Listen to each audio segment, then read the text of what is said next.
როდესაც დაკარგული ადამიანის სათვალთვალო კამერის ჩანაწერი იპოვება, ეს მის ახლობლებს იმედს აძლევს, რომ მალე იპოვიან, რადგან შესაძლებელია მისი ბოლო ცნობილი გადაადგილებების დადგენა. მაგრამ ზოგ შემთხვევაში ყველაზე მკაფიო ჩანაწერიც კი საქმეს ვერ ხსნის და დაკარგული ადამიანის ადგილსამყოფელი უცნობად რჩება. ნომერი 10. გამოქვეყნდა სათვალთვალო კამერების კადრები, სადაც ჩანს 19 წლის ლუკ დერბინის ბოლო ცნობილი გადაადგილებები, მას შემდეგ რაც ის მოულოდნელად გაუჩინარდა მეგობრებთან ერთად ღამის გასვლისას. მაგრამ მას შემდეგ იმ ღამიდან აღარავის უნახავს და მისი ბედი დღემდე საიდუმლოდ რჩება.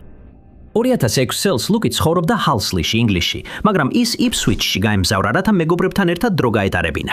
მოხსენებების მიხედვით იმ პერიოდში ეს ადგილი ცნობილი იყო იმით, რომ თითქმის ყველა ქუჩის კუთხეში ღამით ნარკოტიკებით მოვაჭრეები და სექსმუშაკები იდგნენ, ამიტომ ვინც ღამით გარეთ იყო, სიფრთხილე მართებდა. ლუკმა სკოლის წლები ვუდბრიჯში გაატარა, სადაც პარლინგეის საშუალო სკოლაში სწავლობდა. ამის შემდეგ მან მუსიკის ტექნოლოგიის სწავლა კოლჩესტერის ინსტიტუტში დაიწყო. მაგრამ 12 თვიანი მგზავრობის შემდეგ ინსტიტუტში გადაწყვიტა, რომ ეს აღარ ღირდა და სწავლას თავი დაანება. მისი ოჯახის თქმით, სწორედ მაშინ მოხდა მისი ცხოვრების მნიშვნელოვანი ცვლილება. მან დაიწყო არალეგალურ ნივთიერებებთან ურთიერთობა, მაგრამ მაინც მოახერხა მუშაობა მწვანილის გამყიდველად. მან იკიდა მოტოციკლი და როგორც ჩანდა, კმაყოფილი იყო თავისი არჩევანით. მისი გაუჩინარების დღეს ლუკმა დაასრულა სამუშაო დღე ალდერბერიში. შემდეგ გაემგზავრა თავის მეგობარ ალექსის სახლში ვუდბრიჯში, სადაც დატოვა თავისი მოტოციკლის ჩაფხუთი, ზურგჩანთა, მობილური ტელეფონი და სხვა ნივთები, რადგან ის და ალექსი ღამით მესამე მეგობართან, სახელად ზაკთან, ერთად აპირებდნენ გასვლას. შემდეგ ისინი წავიდნენ ღამის კლუბში, მაგრამ ლუკმა გადაწყვიტა ადრე დაესრულებინა საღამახა. ის მეგობრებს გამოეყო და გადაწყვიტა სახლში მატარებლით დაბრუნებულიყო. ის დაინახეს იპსვიჩის სადგურზე ღამის 2:30-დან 3 საათამდე. მაგრამ მას ფული არ ჰქონდა და გადაწყვიტა სხვა გზით დაბრუნებულიყო სახლში. ის ფეხით მივიდა ჰოკ ექსპრესის ტაქსის სათავო ოფისში, სადაც მას მგზავრობაზე უარი უთხრეს, რადგან ვერ გადაიხადა.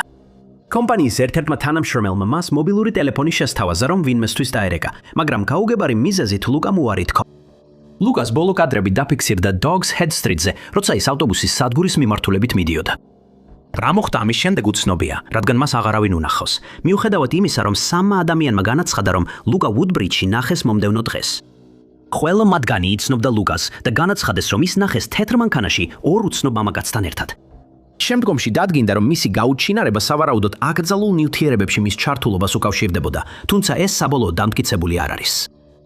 ასევე გავრცელდა ინფორმაცია, რომ იმ ღამეს ტერიტორიაზე შენიშნეს Volvo კალბის სანომრე ნიშნებით. მაგრამ პოლიცია დარწმუნებული არ არის, იყო თუ არა ეს ფაქტორი ლუკის საქმეში.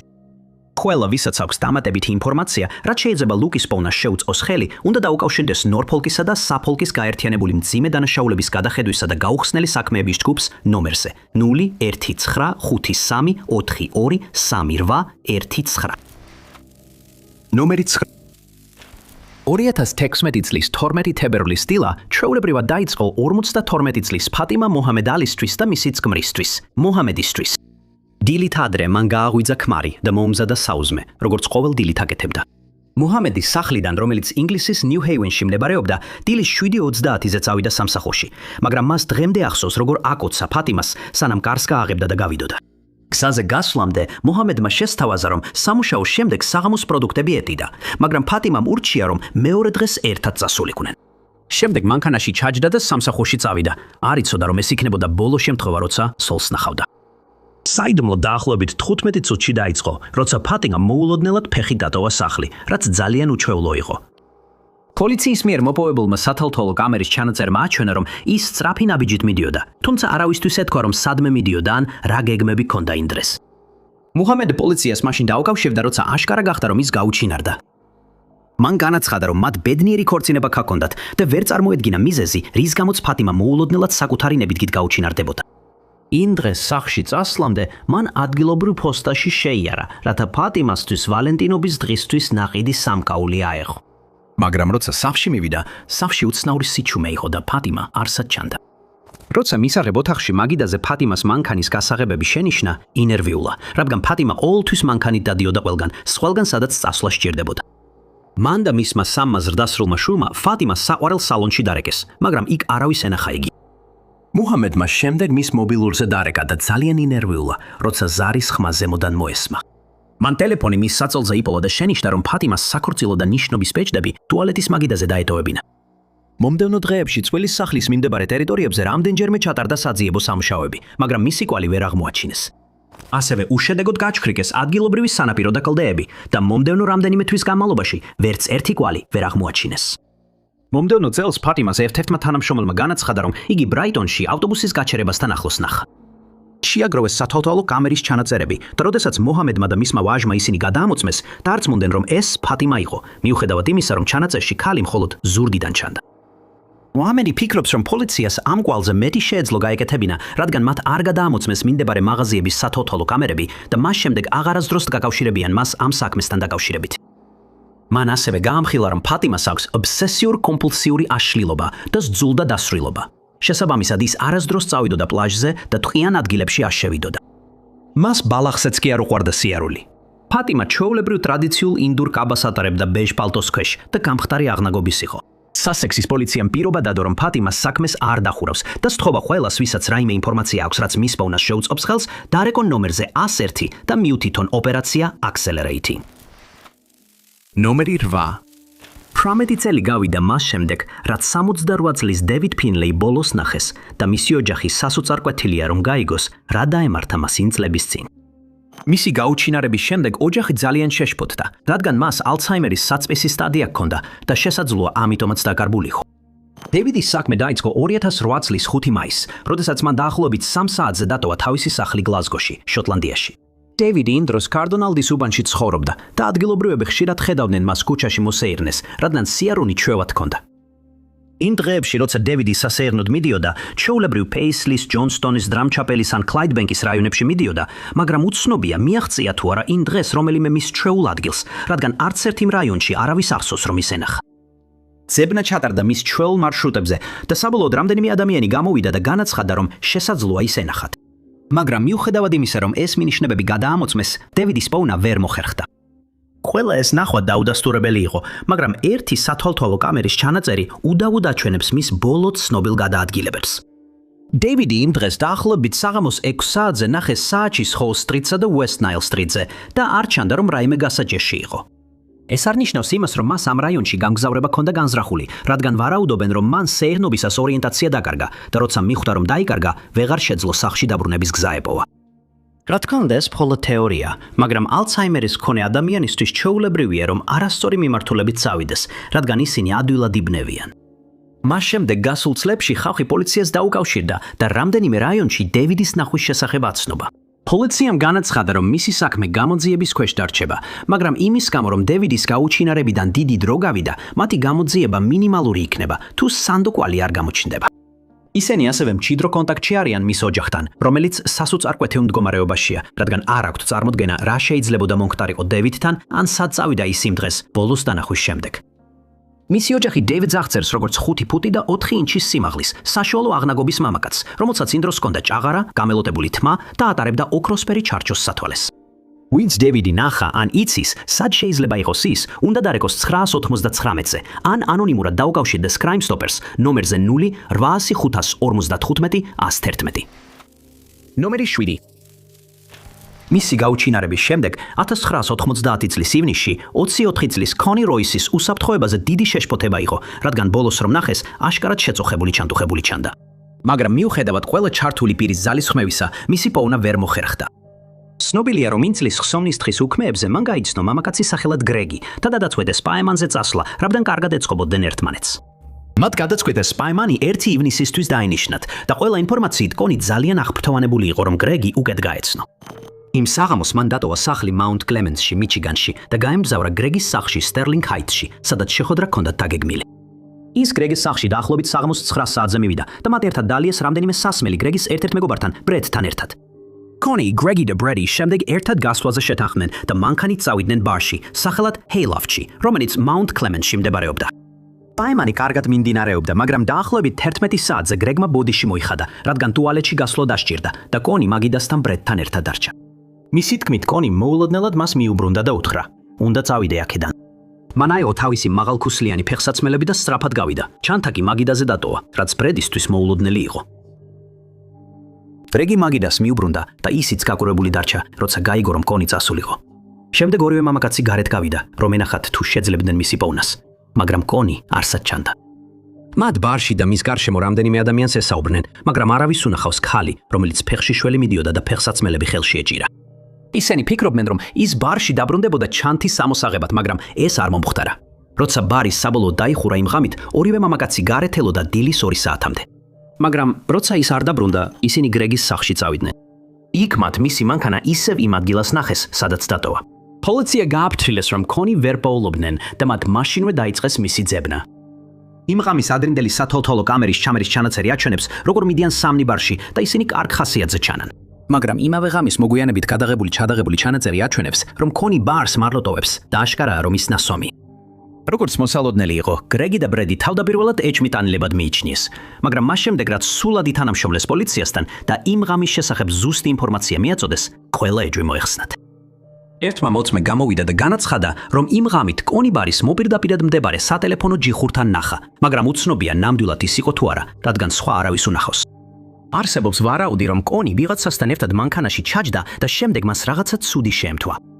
ყველას, ვისაც კონის საქმესთან დაკავშირებით დამატებითი ინფორმაცია აქვს, სთხოვენ დაუკავშირდეს მაკომბის ოლქის შერიფის დეტექტივების ბიუროს ნომერზე 5860793. ნომერი 6. ჯეიმს ნატლი 25 წლის იყო, როდესაც მოულოდნელად და აუხსნელად გაუჩინარდა. და მიუხედავად იმისა, რომ სათვალთვალო კამერის ჩანაწერები იპოვეს და საზოგადოებასაც გაუზიარეს, მას შემდეგ ჯეიმს ნატლი აღარავის უნახავს და მისი ბედი უცნობად რჩება. ჯეიმს ნატლი ინგლისის მონმუჩიერში კალდაკოტში ცხოვრობდა და გაუჩინარების დროს მშობლებთან ერთად ცხოვრობდა. ის გოლფის დიდი მოყვარული იყო და ნებისმიერ შესაძლებლობას იყენებდა, რომ ერთი დღე გოლფის მოედანზე გაეტარებინა. მას თავისი ოცნების სამსახური ჰქონდა, როგორც თავად აღწერდა, რაც გულისხმობდა სხვადასხვა გოლფის ჯოხების დემონსტრირებას პოტენციური მყიდველებისთვის. ამიტომ მისი ოჯახი დარწმუნებულია, რომ საკუთარი ნებით არასდროს გაუჩინარდებოდა. 2004 წლის ოქტომბერში ჯეიმსი გეგმავდა ტმავდა ტენბიში გოლფის სათამაშო წასვლას და მისი ოჯახი მოგვიანებით გაიხსენებდა, რომ ის ამ ღონისძიებით ძალიან აღფრთოვანებული იყო. 24 ოქტომბერს ის გილდარის სასტუმროში რჩებო და სწორედ ამ ტერიტორიაზე ნახეს ბოლოს.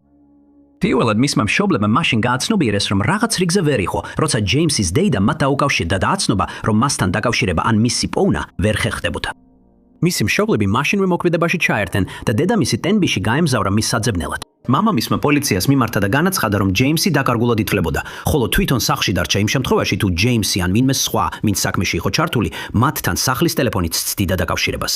როდესაც ტენბიში ჩავიდა, პოლიციას უკვე დაწყებული ჰქონდა ჯეიმსის ძებნა და აცნობეს, რომ ძებნისას მისი მართვის მოწმობა იპოვეს.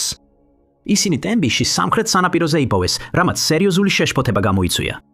მიუხედავად იმისა, რომ სანაპირო და სხვა ადგილები საფუძვლიანად გაჩხრიკეს, ჯეიმსის კვალი ვერ აღმოაჩინეს. სასტუმროს გარეთ მდებარე ტერიტორიაზე დამონტაჟებულმა სათვალთვალო კამერამ ის დააფიქსირა ტროტუარზე მოსიარულე 24 ოქტომბრის ღამეს 23:47 საათზე. მოგვიანებით გაირკვა, რომ იმ ღამეს მან ამ ტერიტორიაზე 3 ბარი მოინახულა, მაგრამ გამომძიებლებს ყველაზე მეტად ის უკვირთ, რომ ის სასტუმროს ნომერთან ძალიან ახლოს იყო, თუმცა იქ ვეღარ დაბრუნდა. თავდაპირველად ფიქრობდნენ, რომ ის უბრალოდ ერთ-ორ დღეში სასტუმროში დაბრუნდებოდა, მაგრამ როცა რამდენიმე დღე გავიდა და ჯეიმსისგან არანაირი ხმა ან კვალი არ იყო, მისი ოჯახი პანიკაში ჩავარდა. მათ საზოგადოებას მიმართეს თხოვნით, რომ მიეწოდებინათ თუნდაც უმცირესი ინფორმაცია, მაგრამ ეს უშედეგო აღმოჩნდა. ძებნა საბოლოოდ შეწყვიტეს და მალე დღეები კვირებად, შემდეგ კი თვეებად და ბოლოს წლებად გადაიქცა. დრო და დრო ვინმე რეკავდა და იტყობინებოდა დაკარგული კაცის ნახვის შესახებ, მაგრამ ეს ცნობები არასდროს არაფერს იძლეოდა. ერთხელაც კი ვიღაცამ ცრუად განაცხადა, რომ ჯეიმსი მოკლა, მაგრამ მალე გაირკვა, რომ ის იტყუებოდა. საუბარი იყო რიჩარდ ფერბრაზზე, რომელმაც განაცხადა, რომ მან და მისმა შეყვარებულმა ჩაიდინეს ეს დანაშაული. როდესაც გაირკვა, რომ ის იტყუებოდა, მას 2 წლით თავისუფლების აღკვეთა მიუსაჯეს მართლმსაჯულების ხელის შეშლისთვის. ჯეიმსის მშობლებს აქვთ ვარაუდი, რომ ის შეიძლება ესპანეთში იყოს, ახალი ცხოვრება დაეწყო და მათ შეძლეს თავიანთი ცხოვრების გაგრძელება, მიუხედავად იმისა, რომ სიმართლე არასდროს გაიგეს. ყველა, ვისაც აქვს ახალი ინფორმაცია ამ საქმეზე, სთხოვენ დაუკავშირდეს დაკარგული ადამიანების საზოგადოებასთან ურთიერთობის ოფიცერს ნომერზე 116000 და მიაწოდოს ინფორმაცია. ნომერი 5. საგამოძიებო საქმეში დაკარგული ალექსანდრა ჰაროდის შესახებ გამოქვეყნებული სათვალთვალო კამერის ჩანაწერი ძალიან კაფიოა და მისი ამოცნობა მარტივია. მაგრამ მიუხედავად ამისა, მას შემდეგ რაც ბოლოს 2025 წლის სექტემბერში ნახეს, ალექსანდრა ჰაროდი არ უპოვიათ. იმ დროს ალექსანდრა ჰაროდი 47 წლის იყო და ინგლისში სითონ კამბრიაში ცხოვრობდა.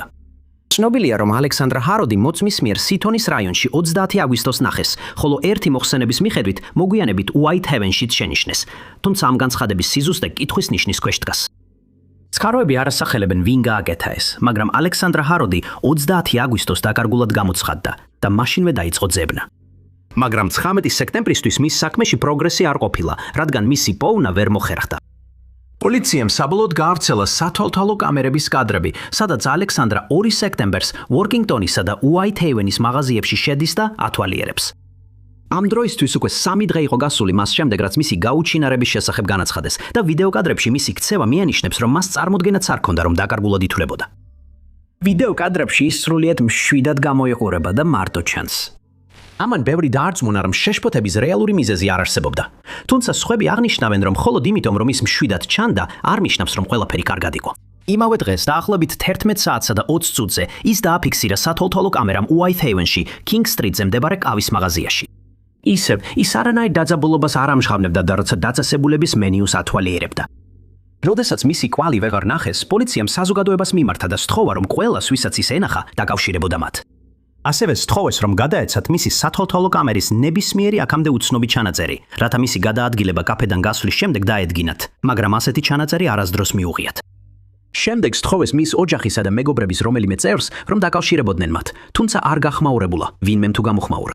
უნდა აღინიშნოს, რომ ალექს კავშირები აქვს რამდენიმე რეგიონთან, მათ შორის დევონთან, დარჰამთან, დორსეტთან, ლიდსთან და უილტშირთან.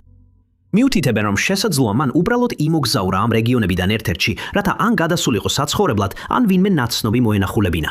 თუმცა, რადგან არც ერთ ამ რეგიონში მისი დანახვა არ დაფიქსირებულა, ეს მხოლოდ თეორიად რჩება. ვიდეო ჩანაწერში მას მოკლედ შეჭრილი მუქი ფერის თმა აქვს, აცრია მუქი ფერის სპორტული შარვალი, მუქი ფერის ქურთუკი და მხარზე შავი ზურგჩანთა აქვს გადაკიდებული.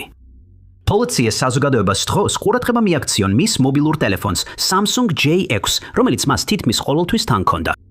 ცდილობები იყო მასთან დაკავშირების ამ ტელეფონზე, მაგრამ უშედეგოდ და უცნობია გამორთულია თუ არა ტელეფონი, თუ ბატარეა დაუჭდა. თუ ვინმე აქვს დამატებითი ინფორმაცია ალექსის საქმესთან დაკავშირებით, უნდა დარეკოს გადაუდებელი დახმარების ნომერზე 101.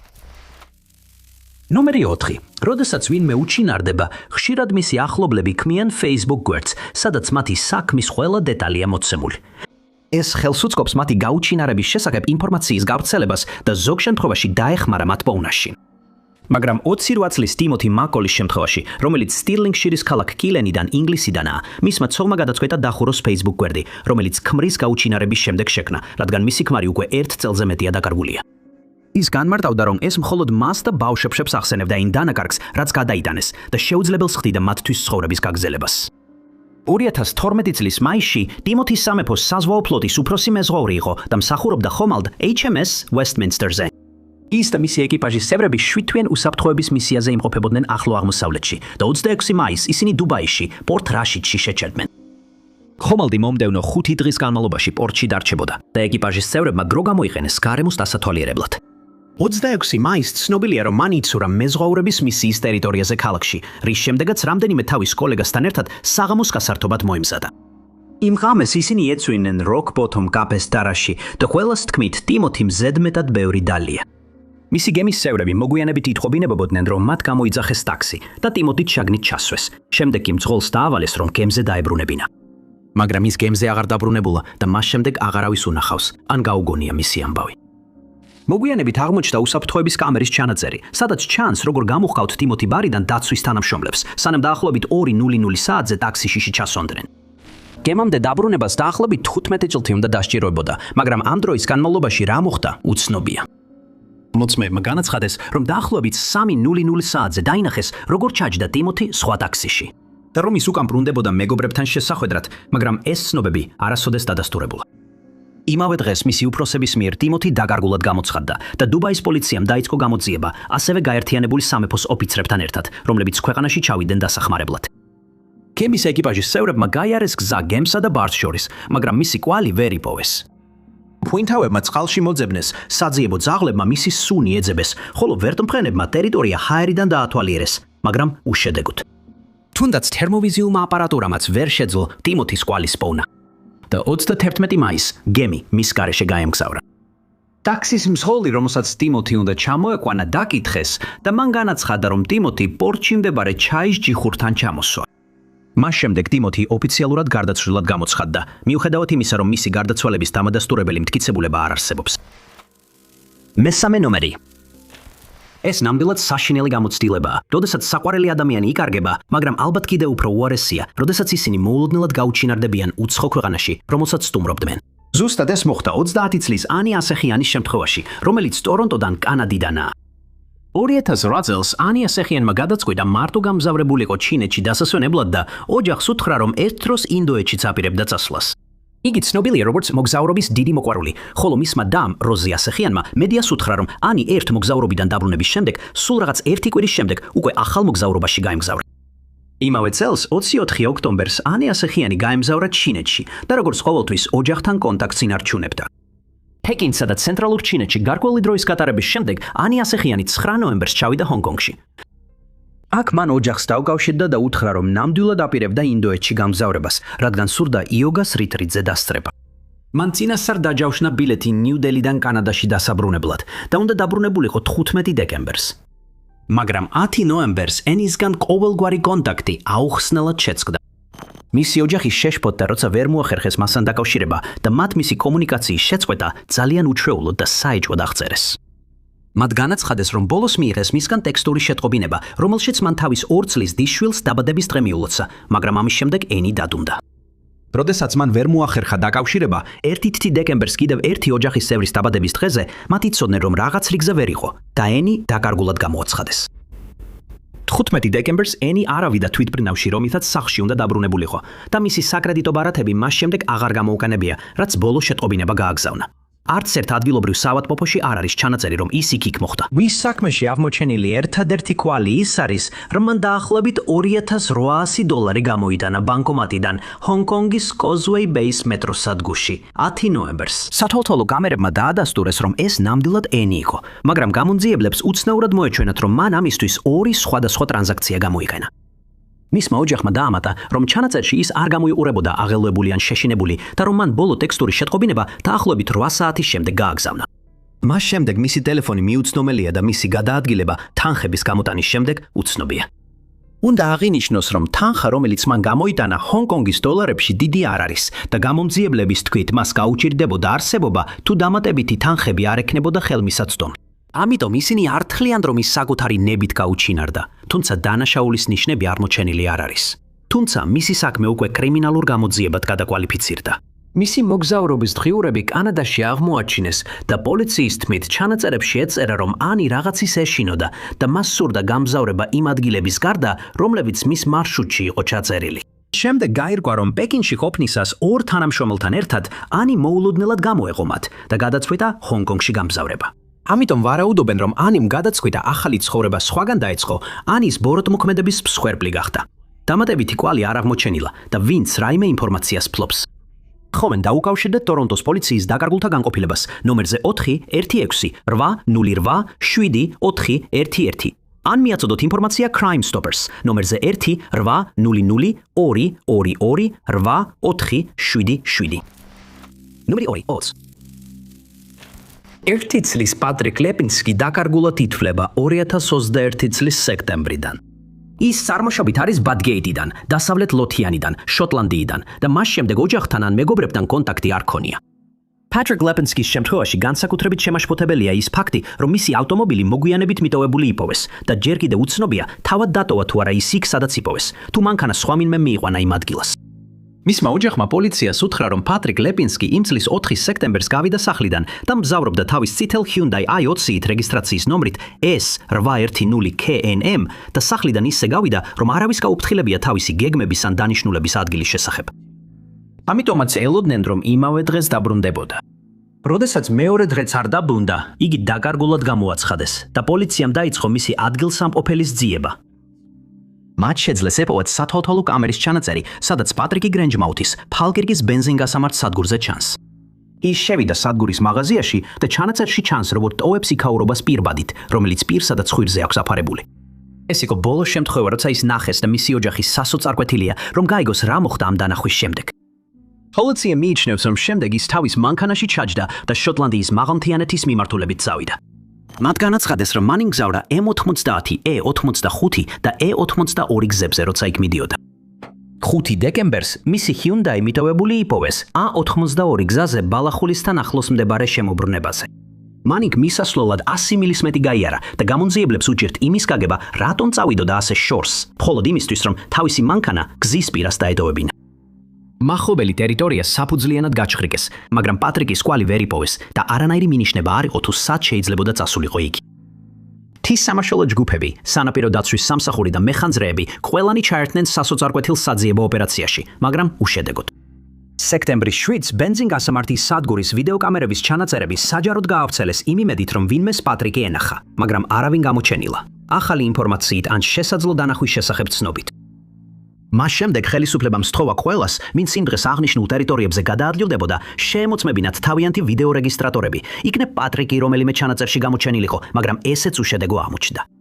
ჩანაწერში ის ჩანს ჩაცმული ლურჯ ქურთუქში, რომლის წინა მხარეს ლოგოა გამოსახული ლურჯ ჯინსებსა და ადიდასის ფეხსაცმელში. მისი აღწერილობით, მისი სიმაღლეა 6 ფუტი და 2 ინჩი, აქვს გამხდარი აღნაგობა და ქერათმა. და მიუხედავად იმისა, რომ მიიჩნევა თითქოს ის ბოლოს ბალახულისში აღმოჩნდა, მას შემდეგ იქ მისი დანახვის შესახებ ინფორმაცია არ გავრცელებულა და ეს ფაქტი არასდროს დადასტურებულა. ყველა, ვისაც აქვს ინფორმაცია პატრიკის ადგილსამყოფელთან დაკავშირებით, სთხოვენ დარეკონ ნომერზე 101 და მიუთითონ შემთხვევის ნომერი 0789, 5 სექტემბერი, ნომერი 1. ზოგი დაკარგული ადამიანის საქმე იმდენად ბუნდოვანია, რომ თითქმის არ არსებობს იმედი, ოდესმე გაიხსნას ეს საქმე. 33 წლის ჯეფრი ლის გაუჩინარების შემთხვევაში ზოგი ფაქტი ნამდვილად ცნობილია, მაგრამ ეს ფაქტები კიდევ უფრო მეტ შეშფოთებას იწვევს, რადგან ცნობილია, რომ ის 2021 წელს გაიტაცეს. ჯეფრი, რომელიც კანადის ბრიტანეთის კოლუმბიის ვანკუვერიდანაა, გაუჩინარებამდე ცოტა ხნით ადრე თავის შეყვარებულს სტუმრობდა მის ბინაში და მას შემდეგ მას არავისთან ქონია კონტაქტი. საზოგადოებისთვის ხელმისაწვდომი ვიდეო თვალის ჩანაწერებმა გარკვეული ნათელი მოჰფინა მის ბოლო ცნობილ გადაადგილებებს. ჩანაწერში ჩანს, როგორ შედის ჯეფრი 23 სექტემბერს ინცელს ოგრიჯის ერთ-ერთ მრავალსართულიან შენობაში და მოგვიანებით დადასტურდა, რომ ის შენობაში მივიდა რამდენიმე მეგობართან და სამუშაო კოლეგასთან შესახვედრად. ასევე ცნობილია, რომ მანი გაატარა დრო დაახლოებით მომდევნო დილის 4 საათამდე, რადგან ჩანაწერში ჩანს, როგორ ტოვებს შენობას ამ დროს. მიჩნეულია, რომ შემდეგ ის დაბრუნდა თავის მანქანასთან, BMW X5 SUV-სთან, რომელიც გააჩერა US 41 ავენიუსა და ელიზაბეთ სტრიტის მახლობლად.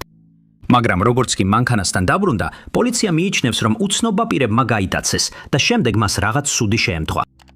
მიჩნეულია, რომ გადაცემა მაშინ მოხდა, როცა ის თავის მანქანაში ჯდებოდა, რადგან მანქანა იმავე ადგილზე იპოვეს, სადაც გააჩერა და მისი დაკარგულად გამოცხადების შემდეგ იპოვეს. მანქანა იპოვეს მძღოლის კარის ღია მდგომარეობაში, რაც მიუთითებს, რომ ის შეაწყვეტინეს მაშინ, როცა წასასვლელად ემზადებოდა. ჩვეულებრივ, როცა ვინმეს იტაცებენ, მხოლოდ დროის საკითხია, როდის მოითხოვენ გამოსასყიდს, მაგრამ ჯეფრის შემთხვევაში ეს არასდროს მომხდარა. ვიდეო ჩანაწერში ის მშვიდად და მოდუნებულად ჩანს, რამაც გამომძიებლები დაარწმუნა, რომ შენობიდან გამოსვლისას არანაირ საფრთხეს არ ელოდა. ის ჩანაწერში ჩანს მუქი ფერის ჰუდით, შავი შორტებით და ჩუსტებით, თან ჰქონდა ნაცრისფერი მხრის ჩანთა. ასევე ჩანს, რომ თმა მოკლედ ჰქონდა შეჭრილი და სახეზე მოკლედ სვერი ჰქონდა, თუმცა პივზე შავი სამედიცინო ნიღაბი ეკეთა. რადგან გამოსასყიდი მოთხოვნები არ წამოუყენებიათ, ჯერ კიდევ უცნობია, იყო ეს წინასწარ დაგეგმილი გატაცება, თუ დამნაშავეებმა უბრალოდ შემთხვევით ნახეს ჯეფრი, როცა ის მანქანაში ჯდებოდა. პოლიცია კვლავ მტკიცედ აცხადებს, რომ იმ ტერიტორიაზე ვიღაცა ან რამეს იცის, ან იმ დილით რაღაც შეამჩნია და არაერთხელ მოუწოდა ყველას, ვისაც დამატებითი ინფორმაცია აქვს გამოჩნდეს, თუმცა უშედეგოდ. მიჩნეულია, რომ მან შენობაში ყოფნისას აზარტული თამაშები ითამაშა, რაც შესაძლოა მოტივის შესაძლო წყარო იყოს. თუ ჯეფრიმ დიდი თანხა მოიგო, შესაძლოა მძარცველების სამიზნე გახდა, მაგრამ ეს მხოლოდ თეორიაა. პოლიციის წარმომადგენელმა განაცხადა, რომ შეგროვებულია მნიშვნელოვანი მტკიცებულებები და თავდაპირველად ფიქრობდნენ, რომ საქმე სწრაფად გაიხსნებოდა, მაგრამ მას შემდეგ გამოძიება ჩიხში შევიდა. თუ იმ დილით ჯეფრი ნახეთ, ან გაქვთ რაიმე ინფორმაცია, რაც შეიძლება დაეხმაროს მის ადგილსამყოფელთან, ან მის გატაცებაში დამნაშავეების დაკავებასთან დაკავშირებით, გთხოვთ დაუკავშირდეთ ვანკუვერის პოლიციის მძიმე დანაშაულთა განყოფილებას ნომერზე 6 0 4 7 1 7 2 5 4 1. დიდი მადლობა ყურებისთვის. თუ ეს ვიდეო მოგეწონათ, აუცილებლად დააჭირეთ მოწონების რელაქსს. ასევე არ დაგავიწყდეთ გამოიცეროთ არხი და დააჭიროთ შეტყობინების ზარს, რომ არ გამოტოთ ჩვენი მომავალი ვიდეოები. მე ვარ Top 5 Unknowns და შემდეგ ვიდეოში ისევ შეგხვდებით.